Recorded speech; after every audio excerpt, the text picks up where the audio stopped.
from Music for All and presented by Yamaha. It's Mind the Gap, a practical web series for young and future music educators. Tonight on the program, Emmy Award-winning prolific composer Julie Giroux, Director of Orchestral Activities at Oklahoma City University, and Yamaha Master Educator Jeffrey Grogan. Tonight's conversation moderated by Susan Smith and David Starnes.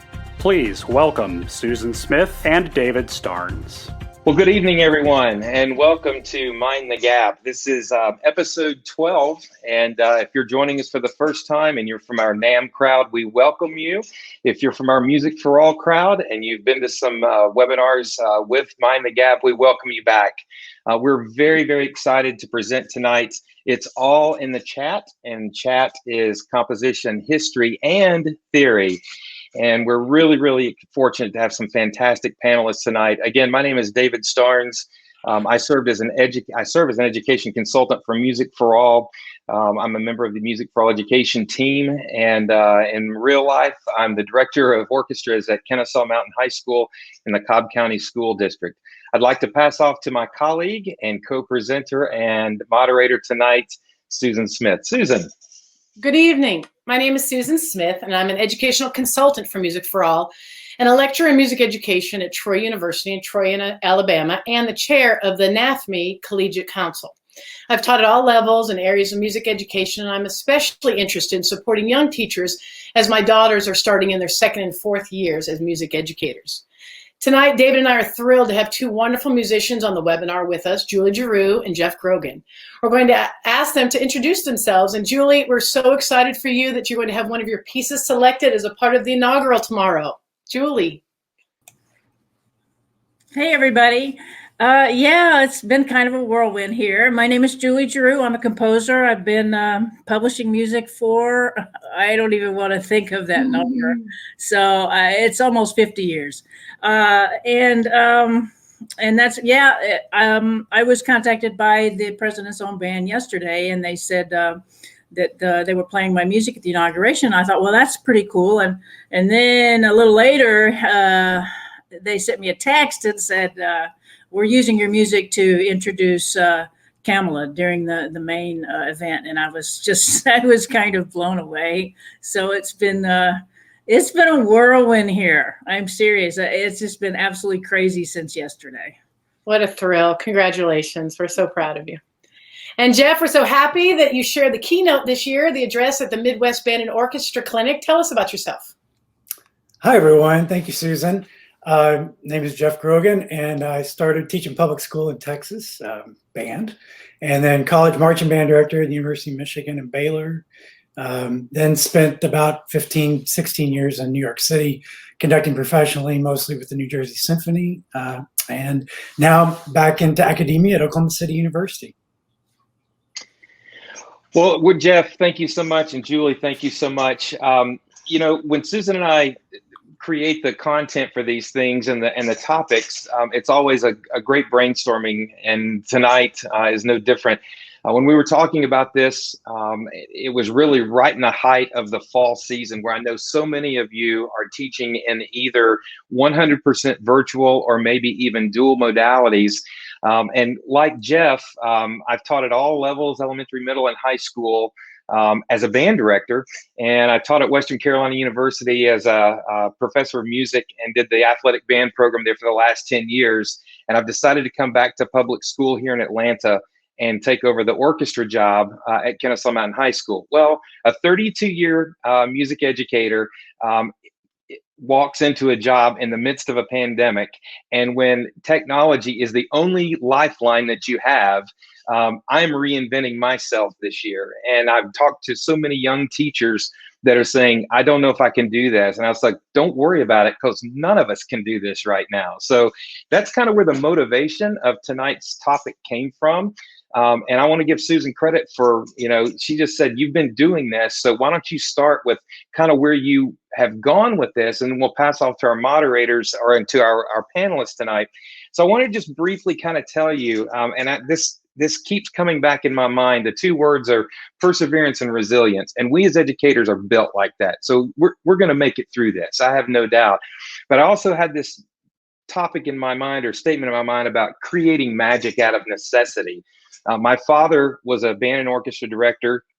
He's 84 years old, and I spoke to him last night, and he just said, how are you teaching ensemble when you don't have the kids? And so briefly, we started this year in Cobb County up until the first week of November, 100% virtual. Not only had I not met the kids, because I was brand new to the orchestra program, we couldn't even meet face to face. So out of necessity, we had to create magic. So I had an idea, and I looked at, we had 8 weeks until I knew that we were going to see the kids either in 2 modalities, or potentially some kids coming to school and some kids staying virtually, which is where we've been up to last week. And today started 100% virtual again because the numbers are out of control. So we had 8 weeks. And I said, if we do 8 weeks and we take 2 weeks apiece and 4 different periods of music, how can I tie music history to music theory to composition? And when the kids come back, not only have they played more, but they've actually gotten some information that they probably wouldn't have gotten otherwise if we were in a day-to-day process of class. And it's sad that we're in a situation like that, but we all know as teachers that that time runs out, and we're trying to teach pedagogy and all the technique, and then we have performances. So what we wound up doing is taking Baroque, classical, romantic, and 20th century music and applying that to those 8 weeks of instruction. And just very briefly, the first thing we did was had the kids go to Padlet, Padlet. I'm sure many of you use Padlet, and they found links where they would share from different periods of music and discuss that composer or that piece of music. We would discuss the differences in each period of music. Of the Baroque ensemble looked completely different than the classical ensemble, and what grew and what changed and what instruments were added. We would also talk about scoring, about technique and harmonic structure, and they could hear that as we started to develop into that.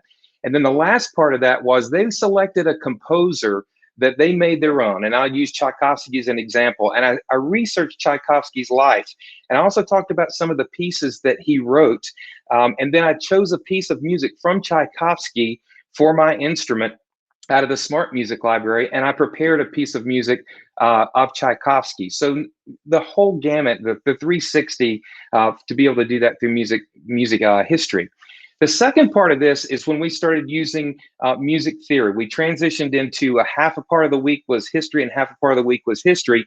And we went through things that you would think that middle school and high school kids would know, finding out there's a lot of things they really don't know that you thought you took for granted.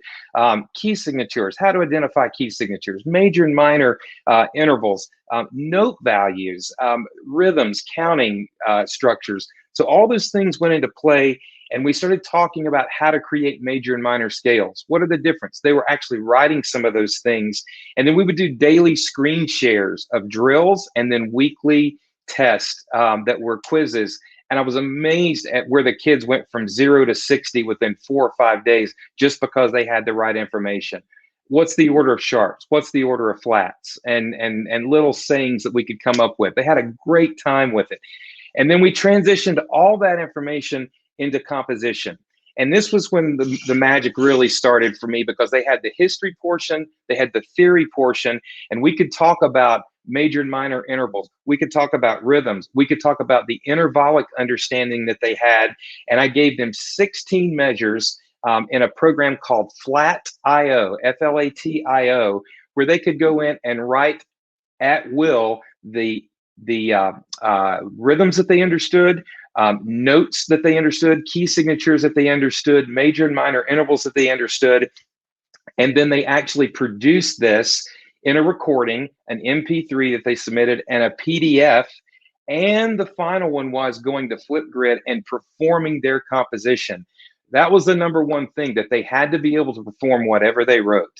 And that's where everything from the very beginning of even the music history unit through the theory, all the way down into the composition part of it, started to really make sense to me.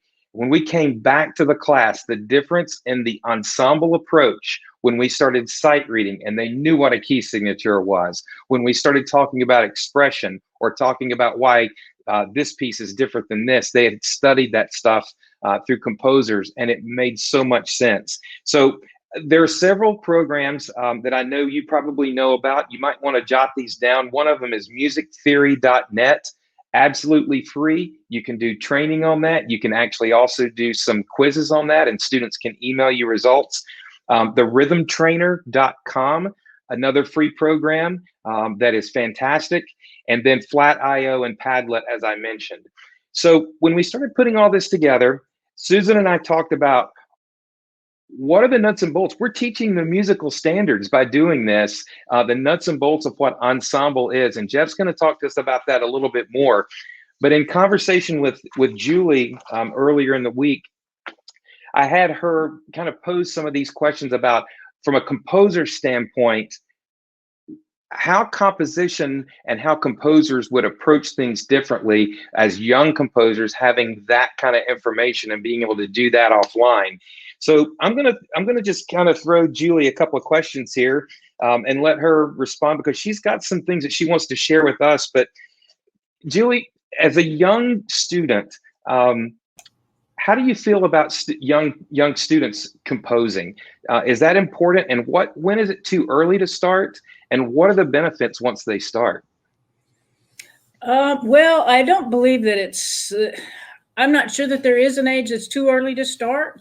I mean, I know I started at about 3, so I don't really think that there's any limitations that way. And as far as the importance of it, I mean, when you have to write a piece, you have to think about music, how it's created, what is its purpose, and there's so many things. I mean, you can't just sit there and just, well, you can just throw notes on the page. I do that occasionally, but I mean, there is, you know, there has to be some thought into it. So as far as how young goes, I think it's when people are learning language, when they're learning to read, I think that's the best time to start to learn music.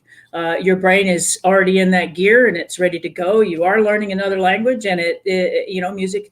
So it's, I think that's the best time. So for 2 years, I did teach piano students, first grade, and some were second grade. And from the very get-go, they had to not only learn to read music and play the piano, but I also made them write.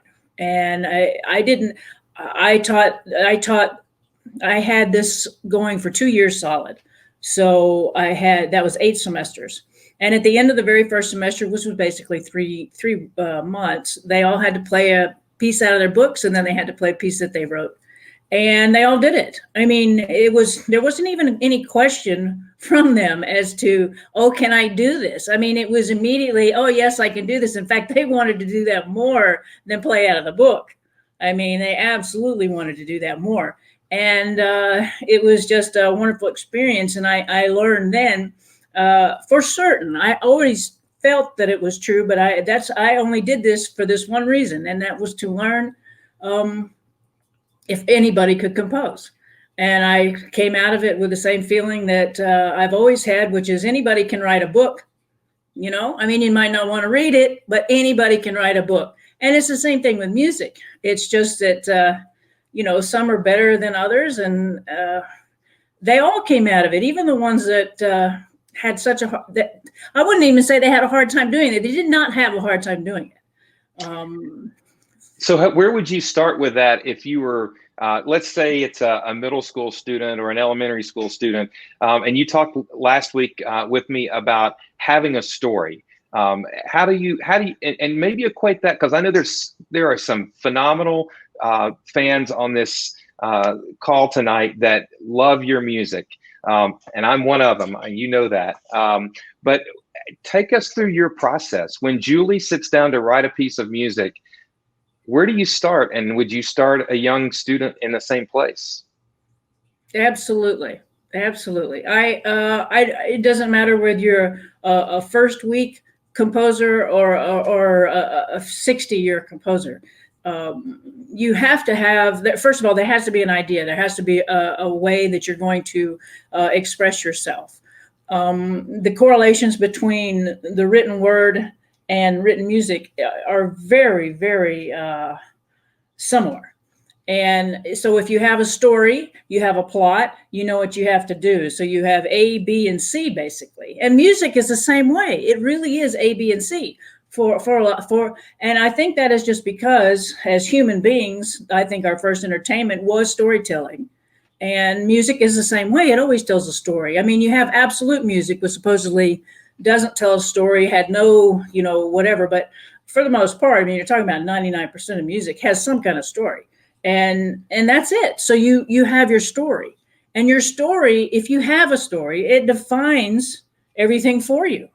It defines when it gets fast. It defines when it gets serious. It defines all those things. And so obviously music can do whatever it wants. You don't have to follow a story. You can just write theme A and theme B and whatever you want to do. But for beginners, that's the place to start. And it's just like when you're teaching your students. And I mean, when I have clinics, it's always so easy. If there's a good story, they're in. And I don't care if you're talking about, sixth graders or AARP people. It is the same, which is my class, right? So it is the same. You have that story and you get sucked into it. And that's how I teach. And some of them will have problems. And I think one of the things that I came up with early on, and even for myself, I came up with this, is that composers, for the most part, if you're talking about Tchaikovsky, Beethoven, Mozart, I don't care who you're talking about, they all start in the same place. And that is with songs. Because songs, it's just the simplest thing. You have a melody and you have the chords and you go from there. But the reason it's even more simple than any other way is because you have lyrics. And lyrics define your melody for you. And so a lot of times when kids say, oh, I just can't think of anything, I can't do anything, I'm like, oh my God, being teachers, you know what I'm talking about. You're like, okay, fine, go get your toothpaste, and on the back it has instructions, and those are your lyrics. Just go. And that defines how many notes, because it's a note per syllable, or you hold it out. And you don't have to do anything as boring as that, but even that works because it's so weird, but speaking has form. And so it kind of creates its own form. And so they do that. And then, of course, you'll have the students that will literally come back with a song that is that. And those are the lyrics. And so you have to suffer through that. But most of them don't. They graduate from there or go find words that are better. Go find a poem, go anything. But it's kind of funny because that will actually get a seasoned composer out of a box that you have maybe trapped yourself into by just thinking of words. Well, that's a great segue to my next question too, because young composers and I remember my students would come to me and say, well, Mr. Starnes, have I written enough? What if I need to write more than 16 measures? How if I can't find an ending spot? Or how do I transition? Or how do I know when the piece is over? How do you do that, Julie? How do you know when the piece is over and you've said all the words that you would like to say? Oh boy. That's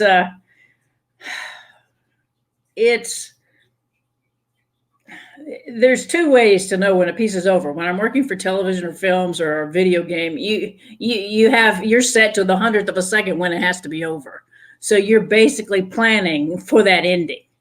And then, Bill Connie was my teacher, he's my mentor. In fact, he was the first person that called me yesterday when he heard about the inauguration thing. And, that's how you know you're a mentor, actually. On your call list is your mom, maybe your brother, and then your mentor. I mean, that's the order.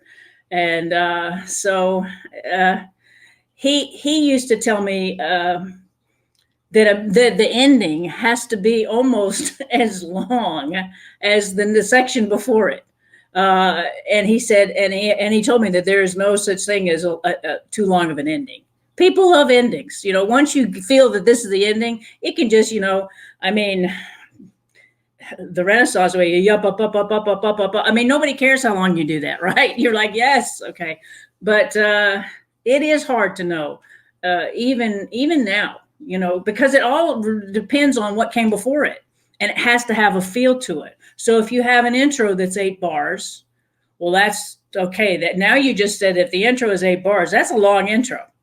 right? I mean, now you have to have a section that's about 32 bars to offset that, to introduce your first theme. Then you're going to have, maybe you have the middle theme, again, has to be close to that. But to feel right. It's weird how that works, but music is very mathematical.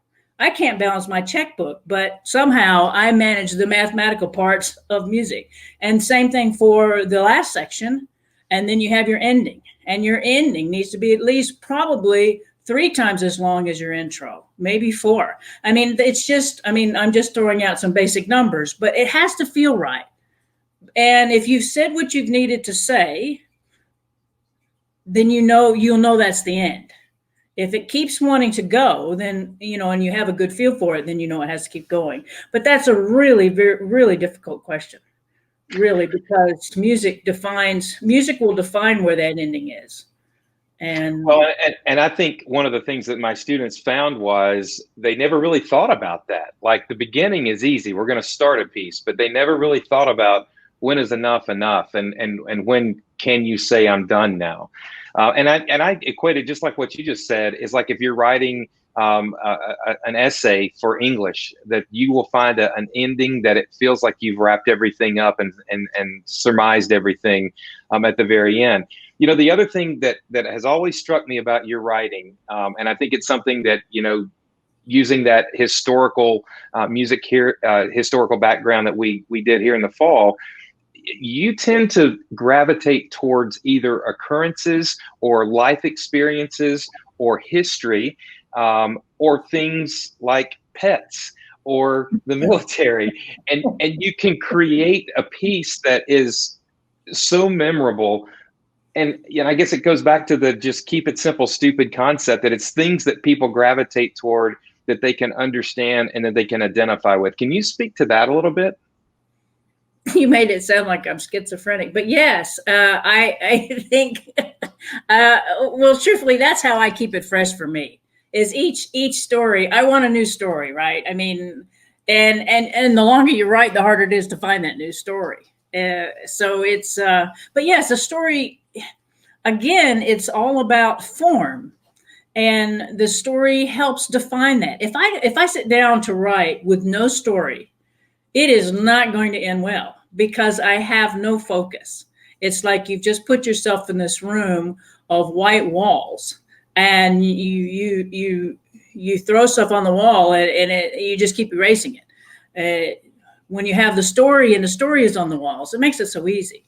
And yes, and so I'll have things happen to me personally, and then I can write about that. Something that happens to somebody else, and I can write about that. It writes the music for you. And I think that's a lot why my music doesn't do ABA, because stories very seldom go ABA. I don't know. I just know that with the story, the emotions are there. It defines the trip for you. And then all I have to do is sit down and write. And, everyone that knows my music or doesn't know my music, I tend towards melodies.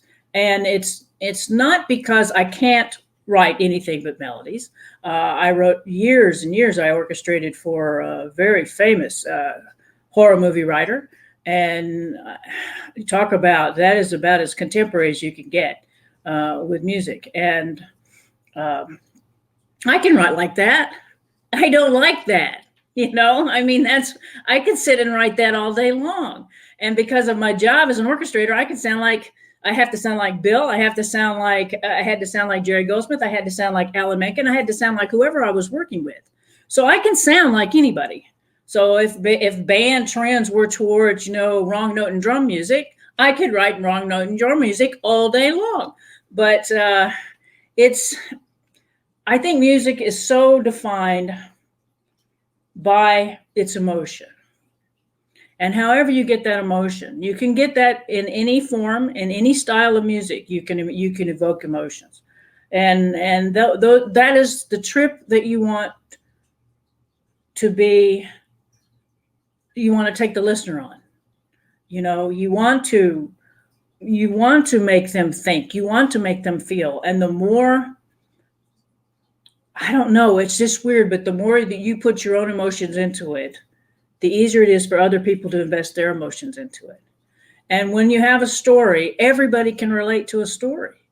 So I might write a piece and it's my story. Let's just take Our Castaways, about pets and how so many people think of them as disposable. And the reason I wrote that piece was to raise money and to make awareness of, a pet is for life. But I wrote about my pets, right? But when people play that, they are not playing my pets. They're playing their pets.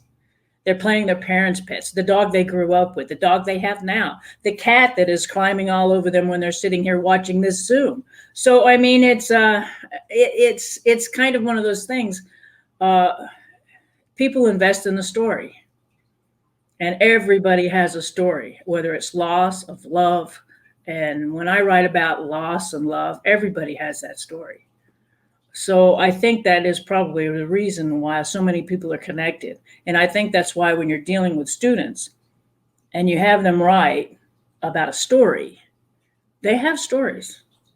Even in the 5th grade, they have stories. It might be about a potato, but it is a story. And that just makes it so easy. And kids love to write. I've never had a kid not like to write. They really like writing music.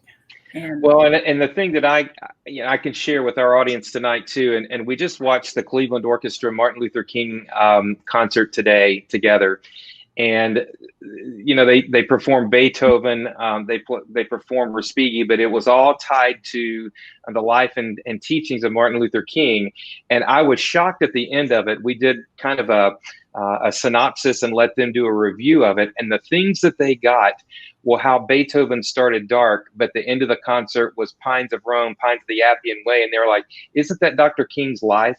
That it started through all the struggle and the tyranny. And then by the end of it, it was a celebration. And he was the tall cedar that continues the beam of light forward. And I was in tears. I literally sat here in tears. And they said, are you crying, Mr. Starnes? I said, yeah, you just made my day because you get it, And I think kids nowadays are starved for that kind of communication. It's hard for them to open up like that to one another, but they did it today, and music was the common denominator that allowed it to happen. So I saw it happen today, and I think you're so right that everybody has a story.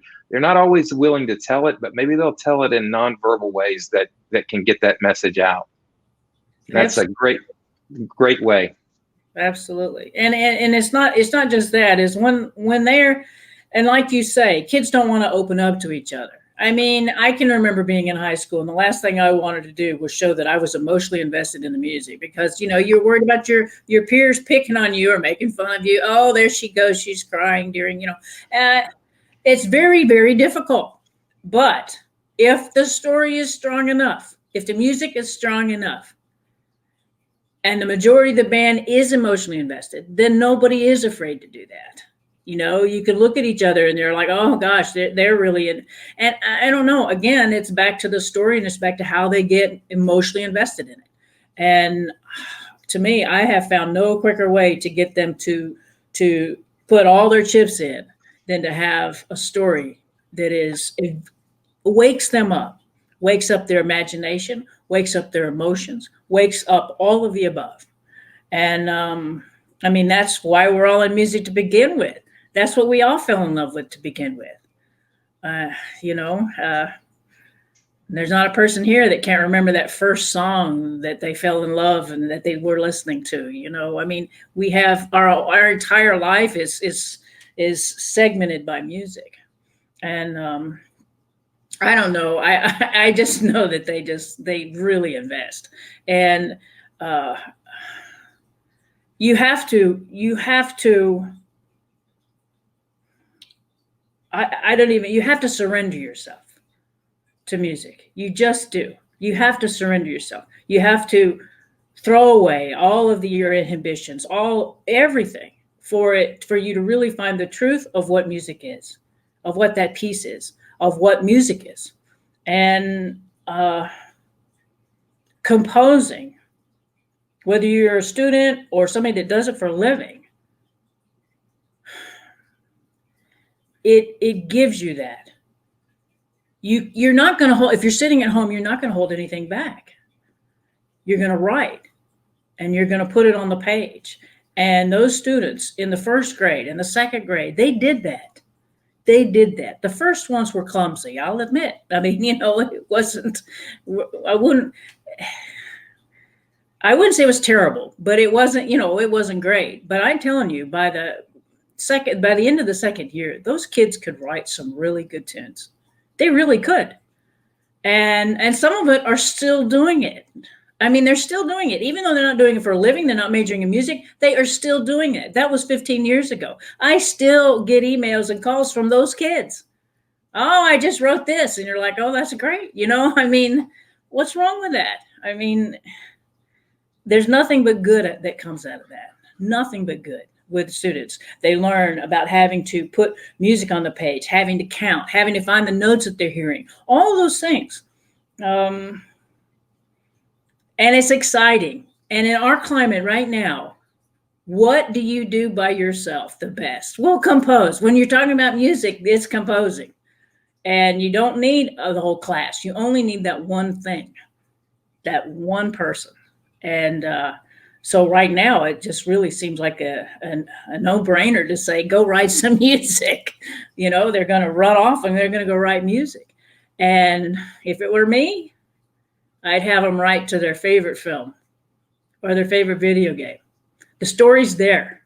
They just have to follow it. Pick a man. I don't care. Is it Iron Man? Write about Iron Man.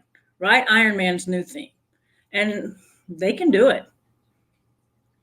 That's fantastic advice. And I'm sure the wheels are turning out there in the audience right now of what you're going to do when you get back to the class again. But such fantastic advice. We started this entire series for the young teacher, the new teacher, initially that got cheated out of their student teaching experience last spring. And so we're trying to roll that into the curriculum. Susan and I both taught at the university level. We know what happened. I saw my student teachers get pulled out of classes when COVID hit. Susan is still in the university level dealing with that right now. And she's going to talk to us a little bit about the collegiate preparation, as well as a young teacher implementation of some of these skill sets before we pass off to our other panelists tonight. Susan? Thanks so much. Well, yeah, really how we're going to use these things and moving forward into those ensembles, how this can be a plus in magic moments are really what we're talking about. I think we've had a question in the chat about how if we're going to get to talking about the ensemble, and that's where Jeff is really going to go. But for me, as I'm hearing David talk and Julie about how they're making these things happen, these are magical things that I think that probably music ed professors have been talking about for a long time. We're just not convinced necessarily on how we can use it to make the ensemble better. And for me, having being a middle school and high school band director, to teaching music education classes, I've really seen it live and in person. I had the opportunity to help write a curriculum. And what we do in the ensemble classroom sometimes is defined by the name of the ensemble, as opposed to thinking about the music that we teach. And exactly what we're hearing tonight, it's about the context and the artistry. And that's the part sometimes that's missing in our ensembles. We're all about the knowledge and skills. That part of the national standards we understand. But the reflection and the experiential part of it is the part that we don't always know how to do in the ensemble. How do we do it and have enough time? I'm not going to be able to play F around the room for 45 minutes if I do a little composition. But the real reality is that the ensemble will be 10 times better and I'm not saying don't play F around the room. Sorry, don't come at me, Texas, but I just, everything in balance. And that's what the pandemic has forced us to do, to take the things that we could teach and think about how can we make our ensembles better from those. Standards-based education's been around for a while, and comprehensive musicianship has been around for even longer. The idea that those experiences they have in our classroom can make us better teachers and can make the ensembles and the experiences better. So for me as a music ed professor, that's what I'm constantly trying to get them to think about. Not what piece are we going to get ready to have better by not get a free at festival or by MPA, but really about how can we dig into all of the things, the concepts we're talking about tonight and the things that are in the standards already to make that experience more worthwhile. everyone knows about, teaching music through performance in whatever, that series by Larry Blocker and Richard Miles. And the reason they know is because we love it because it puts context for us in terms of what was written and how the composition was laid out. And imagine doing that for what your students are learning in the classroom and using what you're using now in the pandemic to make it even better in those classrooms. But sometimes we skip that part because we say we don't have time, but we don't have time not to. Whenever my husband, whenever he does an honor band, he drives the district chairman crazy, because he will talk about stories and he'll talk about emotions, and they'll think, when are you going to drill this into them? When is this going to happen? And it doesn't. And they play through it, and they have the most expressive, wonderful concert that they have experienced because they have put part of themselves in it. And oftentimes we don't teach how to express, or how to put, we don't allow people to be creative. We say we're a creative art, but that creativity, that time to tinker, that time to play and be wrong some, we lose once we leave that elementary level. So encouraging my students to kind of think of things more of, if I ask them to do something with theory or with music history or context, they think they're teaching a music history class or music theory class. Unfortunately, we don't realize until it's like your doctorate that we don't put it all together, that it all relates. And it's all much, much better when we do that. So I think trying to reevaluate what the environment is right now, what is expected for students coming out of the classroom to be prepared for. The hallways look very, very different, and their skill sets have to be different in terms of technology and how they're going to apply these things to the ensemble. One quick story of something I saw live and in person happen before the pandemic in terms of using this creativity in my own classroom. It was my last year teaching at the school I was at St. James, and we were doing fall marching band. We couldn't find a closer. We were doing a Pearl show. Couldn't find a Pearl closer. Nothing worked for me. And I had a student who was doing some songwriting, was writing some music of his own, and I just put it off to two students to write their own music and use that as our closer. And then my arranger arranged it for them, and that was our closer. And it was the most creative experience and the most connecting experience to the entire organization, because the students had done it and then we implemented it into the curriculum, and it meant more than any music. It was a pop tune, but that had more meaning for everybody in the classroom. So I really encourage us all, as we're looking forward, to kind of look back to those standards and how we can be using all of them. We've always been pretty good at the knowledge and skills and the play and the sing, but we wonder why kids get to jazz band and they can't improvise, because we never teach them how, and we never give them the skills to do it, mostly because we as teachers are uncomfortable with it and getting out there and doing it. So I would encourage everybody to take the kinds of skills that you're learning now, and instead of being frustrated about it that we're not in front of an ensemble, how can we make our ensembles better as we're moving forward? An analogy is we're starting to talk about, sorry, did my Zoom go away? There we go. We're all used to blanking out for just a minute, but there we go. But he said, I thought tonight about, if I have a trip to go on, I'm going to put into my maps where I'm going. I know what I want to, I know where I want to be. And in our classrooms, we don't always know what we want them to learn.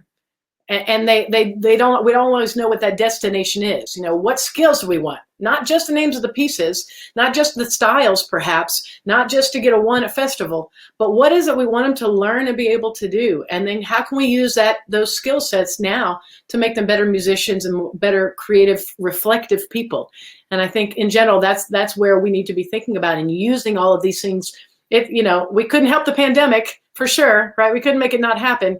But as we come out of it, we can learn from it, and we can use all of these resources for our kids to be at a much greater level of understanding for music, and use that to our advantage in the ensemble, as opposed to it being a negative. And that would be something that I would really challenge each one of our music educators out there, and our young teachers and our teachers to be, is to use what you have now to move forward and encourage. It's about a cast net as opposed to a fishing rod. If we can only hook them one way, then we might not be able to attract them.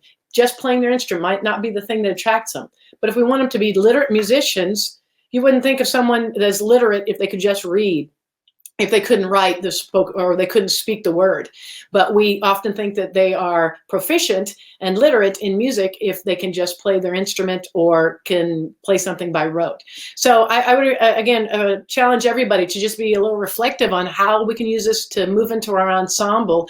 I'm going to kind of pass it off to Jeff, and he's going to talk about how to take all of these things and move them into the ensemble experience. Well, that's a big task.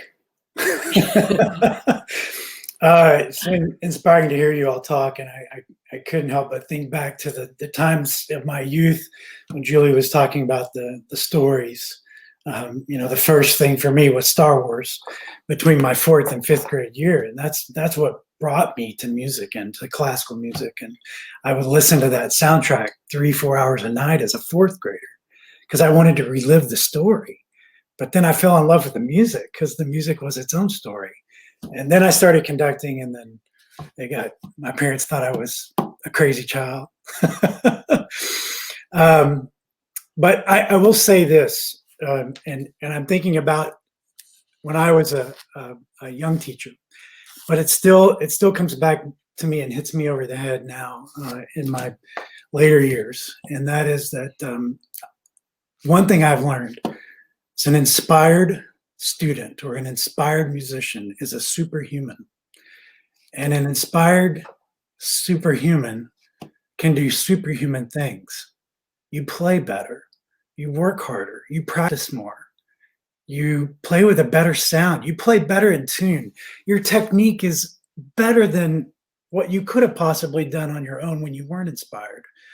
So any way possible that a teacher, conductor, musician can inspire their students continually.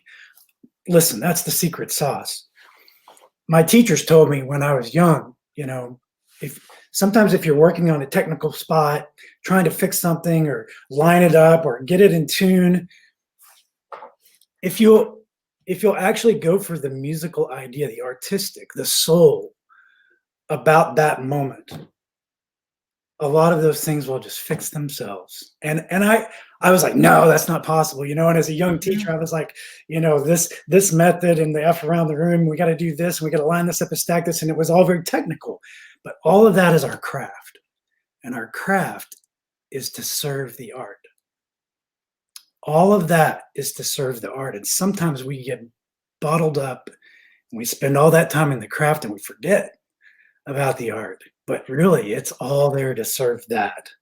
And if you can always make that the carrot in front of the cart, that horse will do anything and go anywhere and achieve amazing results. I was actually this past week doing my first clinic. I mean, usually I'm on the road all the time. Everybody on the screen knows this, and yourselves included, that last week I had my first chance, and it was a local high school band, really good high school band, do my first clinic since March. And it was glorious. They were playing Shostakovich Fifth Symphony Finale and Vienna Philharmonic Fanfare. Not easy repertoire. Deer Creek High School.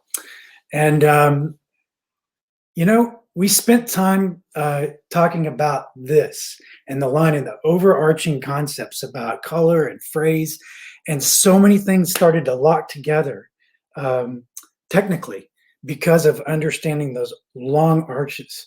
Or in Shostakovich's case, my goodness, the history of what was going on in the world. I mean, here's a composer who was on the front cover of Time magazine.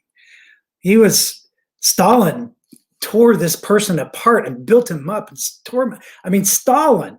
Can you imagine a president right now, writing articles in the newspaper about composers, right? This is how it was.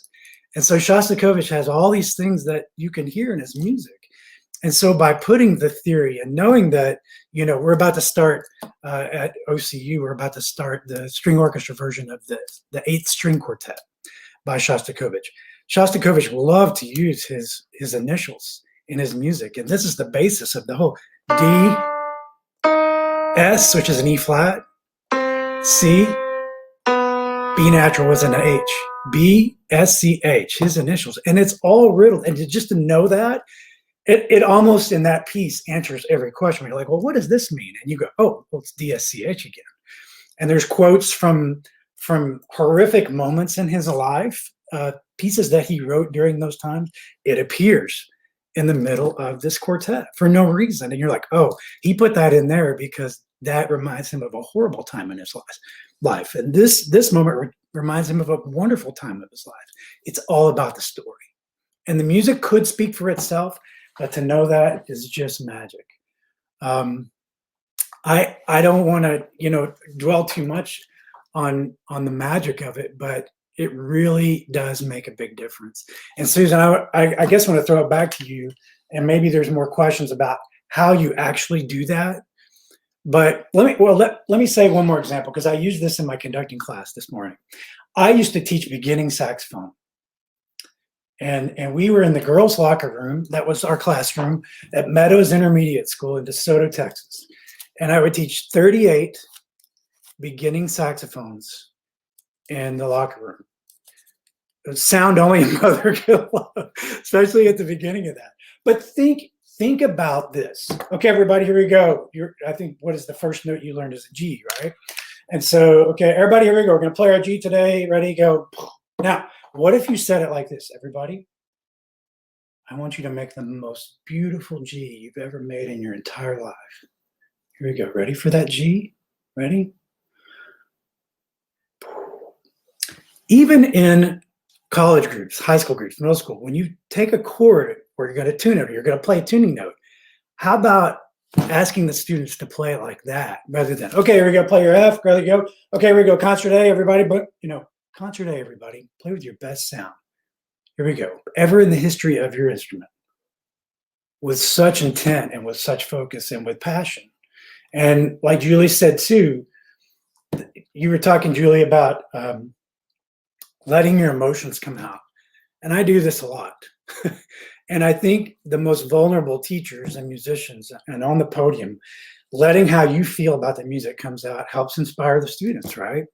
And it helps them to play better. And I see this all the time in conducting workshops, and a certain person will get on the podium and conduct the same exact thing that somebody else just did, and the group sounds entirely different. Why is that? And I really think it has a lot to do with that, just that vulnerability and how somebody feels about the music, and you wanting them to do so well. You want to please this person.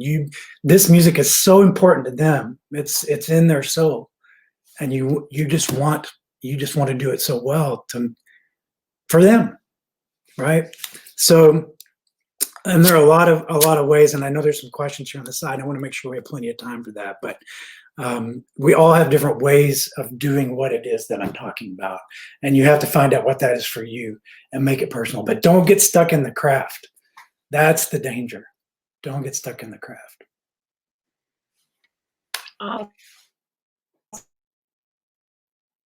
John,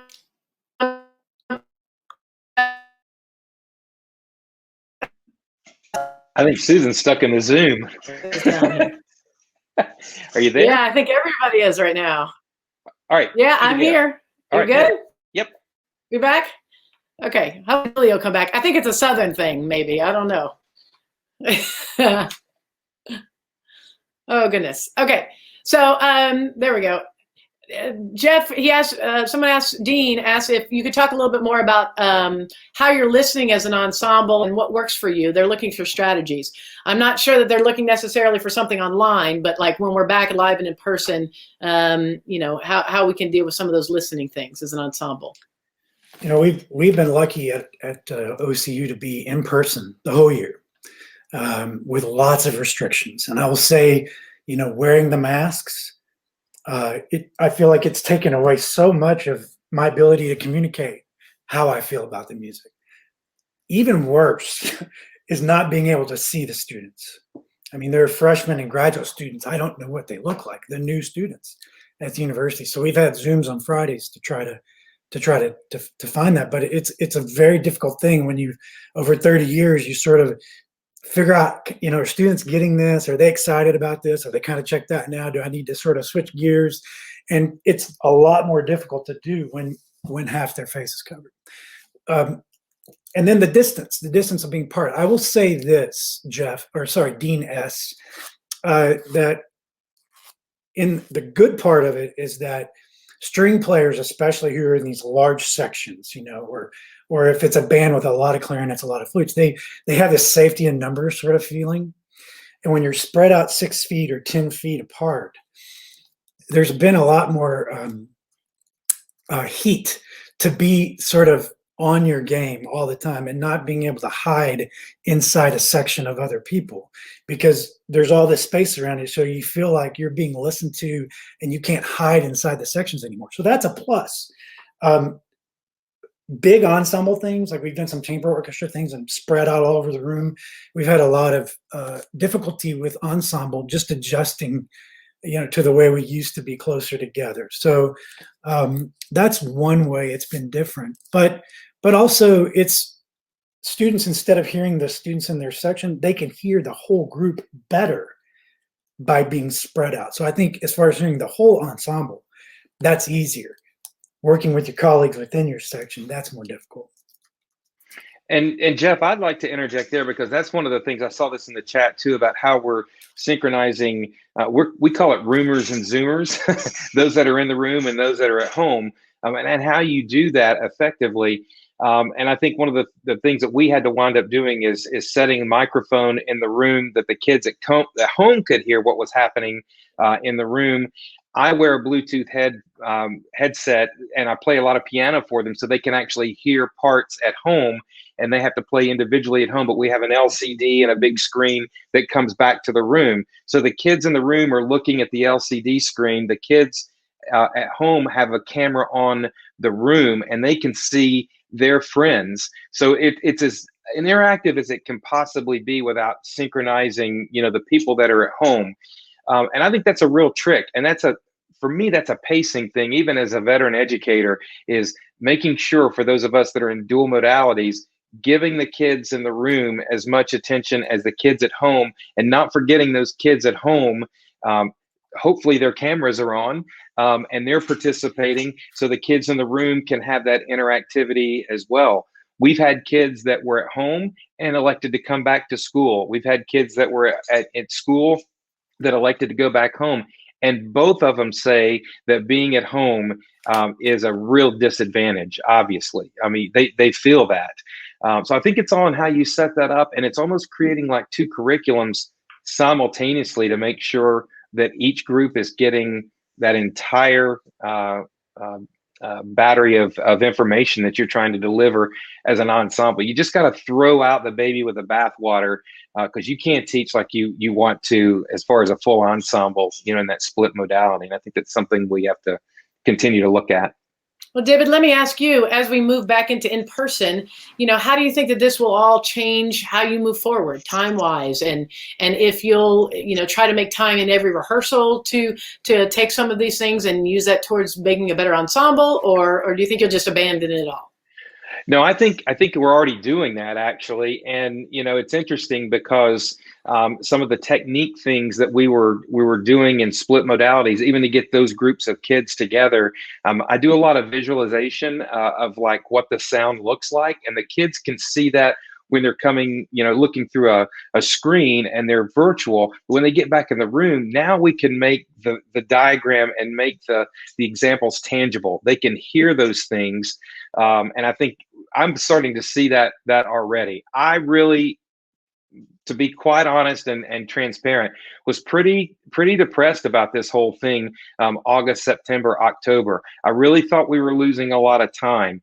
But in the way and the planning, guys, that is all about what it is. It takes 10 times, and I'm preaching to the choir, I know, but it takes 10 times the amount of planning to do this thing right. There is no, I've got the scores in front of me and I'm going to go in and rehearse what I hear today. You got to be, like Susan said, the GPS has already got to have you at the destination, because if you can't see that, it will swallow you whole and you'll leave that classroom and not know what happened. So absolutely, I think there's benefits to it, and I think there's merit, and it's worth it. It's worth it. And I love what Jeff said about teaching past the technique. Right now, if we can teach If we can teach the story, if we can teach the music, if we can teach the things, I tell the kids all the time, the things that aren't on the page. If it's notes and rhythms, that's the music, and how the audience feels is not on the page. Let's teach that now, because that might just be the heartbeat that keeps their mind and their involvement in music right now. Julie, today when I was telling my younger daughter, who is a choral music educator, that we were going to be together, she said, "Oh, is that the lady that wrote the Birmingham piece?" And this, she was remembering from when the Alabama Winds played at Midwest. But to me, that was a true testament that someone not even in kind of our area, the context that you set for her, that she could see and hear and feel those moments, that those kinds of experiences are not to be denied. We can't not have those for children. Would you agree? No, I would absolutely agree. And, you know, and when you're talking about such difficult subjects like that was, you know, little girls being bombed to death, I think sometimes that's the easiest way to actually relate a story like that is with some art form, as opposed to just flat out just saying, this is the story, you know, whether it be art or artwork or music or something, or even poetry. Sometimes it does soften the blow a little bit, but then again, you know, it can be also a lot more powerful too. And I'm glad she remembered me. That concert, that was a strange concert anyway. You know, that room was a strange room, and it was like, okay, this is weird. You know, this is a weird room, and this is a weird setting, but man, as soon as those little girls came out wearing white, I was just, I mean, you know, I'm hormonal. I mean, you know, so it's menopause is nothing to laugh at. As soon as they came out, I was like, oh my God, oh no, you know. So well, that just reinforced for me that, you know, that's what people take away from things. They take away the stories, and they take away the concepts and the connection and how you make them feel. And it just really encapsulizes some of the things that we were talking about tonight, and really reinforce that. So I wanted to share that with you and with everybody else, that those are the kinds of experiences that we're creating for. You know, and you know, you also bring up an interesting point, is that if you went and saw that and you didn't read the program notes, I'm not sure you know what you saw. I mean, I know that the music was moving and that the girls were saying, and as soon as you sing Jesus Loves Me, I mean, that's, you know, it just invokes stuff. But I've always said I could probably confess to murder in program notes, and wouldn't be arrested until way after my death, you know, because people don't read them. And you know, I think that just really also hits home of how important program notes are to audiences as well as students. You know, as well as students. It's amazing. You know, I travel all over the world, actually. And when I go into a rehearsal band and they're playing a piece that's highly programmatic, like really, whether it's, let me see, Con is a good example, but there are others that are just really programmatic.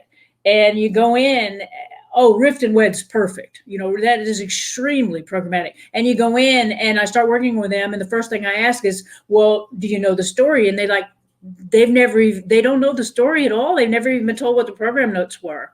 And I think that it can be very, very important as a teaching tool that they know the program notes, that they know what on earth they're playing. And if the program notes suck, then make up your own, you know, make up your own story. Nobody cares what the story is as long as it's a good story.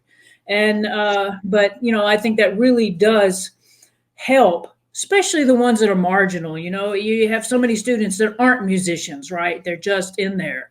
And as well as your audience, you know, writing commercial music and working with, you know, our military bands, one of the top concerns when you're composing or working with those groups is that you're dealing with an audience full of Joe Blows.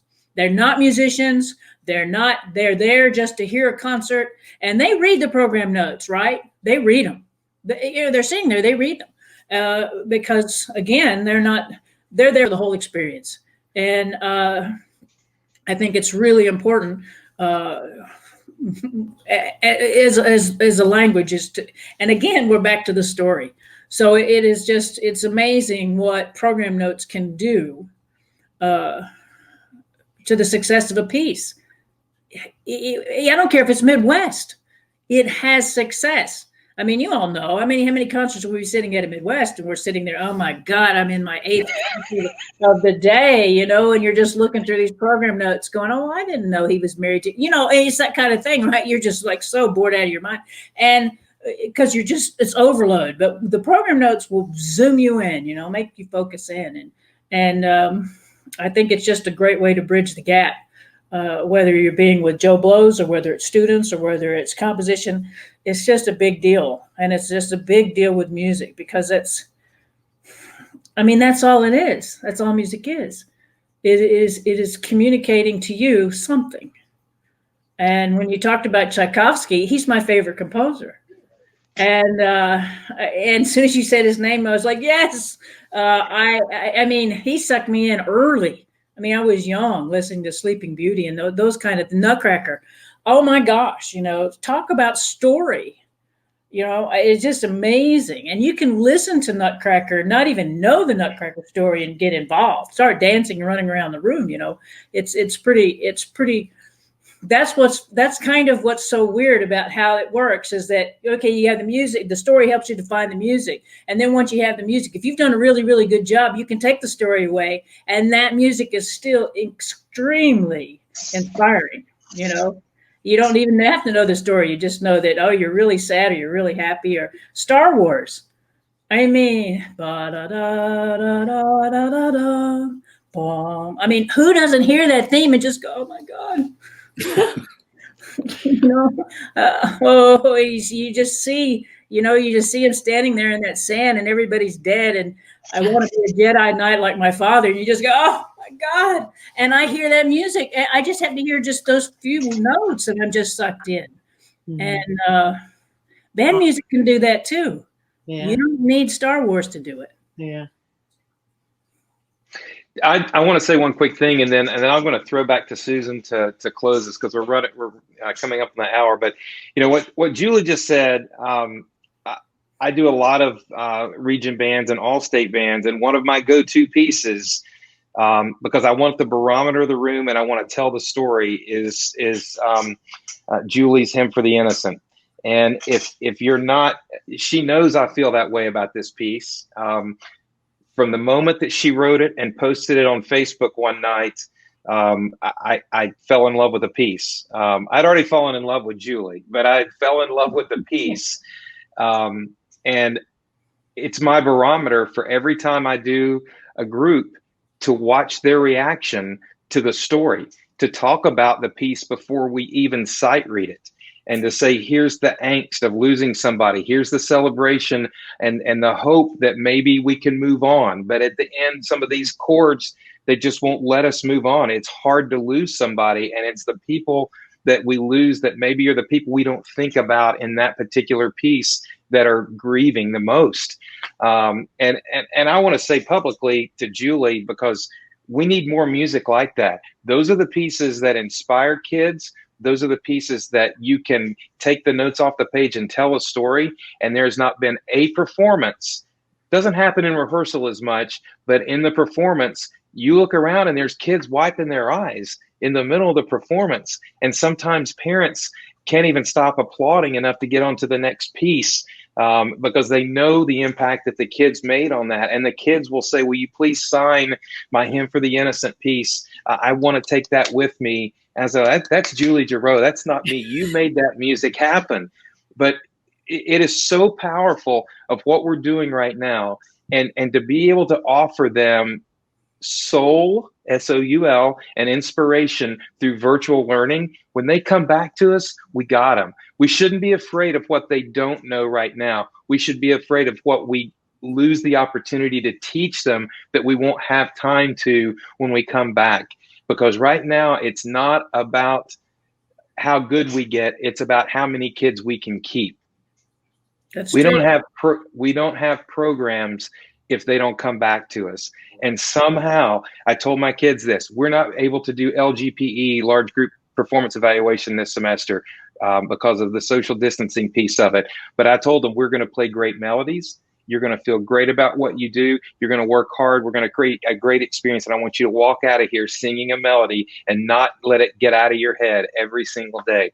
That will be success, and they'll come back to us from that point. But I just want to say thank you, Julie.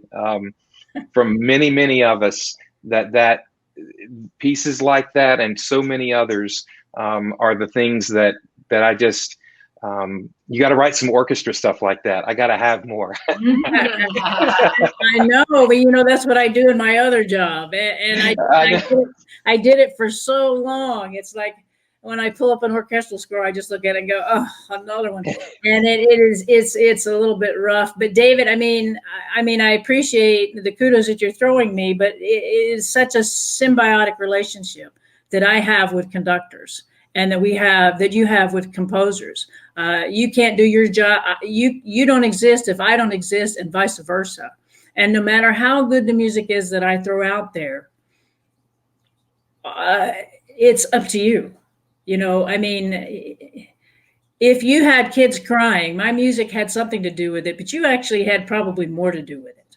The teachers have more to do with it. If it was only supposed to be what I wrote, then I would write a piece, I would record it, and then we could burn it, because that's the way it goes and we're all done. Music is an art form because of the interpretation, because of the story, and because of how you take something and make it your own. And I am at everyone's mercy, that's playing my music, and it's you. If your kids were crying, my music had a little bit to do with it, but you had a lot more to do with it than I did. I just gave you a blueprint, and you built something that was beautiful, and that's the way it works. And so I just my job is to just be sure it's a good blueprint, and be sure there's not a fermata in the middle of it. And then I change themes, because that's how I decide whether I do a piece or not when I'm doing clinics. I look through the piece really quickly to see if I see a fermata somewhere. And there's no reason for it other than I don't know how to transition, so here we go. That's not a good blueprint, right? Yeah. So thank you, but we will all keep carrying the banner for music education. And David, I know you'll keep using all of these skills in the classroom. You're going to be somebody that keeps that moving forward, and we encourage everyone to keep doing that and to learn from these times. We've enjoyed having everyone with us tonight. Music for All's mission is to create, provide, and expand positively life-changing experiences through Music for All. Our vision is to be a catalyst to ensure that every child across America has success and opportunity to participate in active music making in his or her scholastic environment. We want to thank Julie Giroux and Jeffrey Grogan, and we'd like to thank our national presenting sponsor, the Yamaha Corporation of America. Be sure to check out Yamaha Educator Suite at yamahaeducatorsuite.com. Thank you to our friends at the NAMM Foundation. It's been our pleasure to present this episode of Mind the Gap as part of the Believe in Music Week. If you enjoyed tonight's program, and in order for us to continue to provide our free educational resources and advocacy materials, please consider a gift to Music for All in any amount. Your gift will allow us to serve our mission with future educational programming, such as this webinar. And I just want to say thank you again to Jeff and Julie. And I want to tell you about the next session we have coming up, the Mind the Gap session for Tuesday, February the 2nd. It's going to be kind of a launch out of this particular platform, but we're actually going to be talking about teaching band, orchestra, and choir in a virtual setting, and it's going to be geared mainly to the beginner. So if you're a new teacher out there trying to teach how to even hold a clarinet or how to hold a violin through a virtual medium, you know how difficult that is. So this episode will offer breakout rooms. We'll start together, and then we'll split into 3 different rooms with 3 different clinicians. And our content as an entire semester will be available on this website, on our website, for you to go back and look, with future sessions geared towards recruitment and retention, teacher health and well-being. We know how important the social and emotional learning piece of this year is, so we want to make sure that you join us for that as well. We look forward to sharing these upcoming programs and our ever-changing panel of master music educators with our nation's students and young teachers in this profession. Until then, I want to say thank you to Music for All. Thank you to Yamaha. Thank you to NAMM. Thank you to this incredible audience tonight from NAMM, Jeff, Julie, and I'm David Starnes. And That's Susan Smith. Yeah. and we thank all of you for being with us. Good night, everybody, and stay safe and healthy.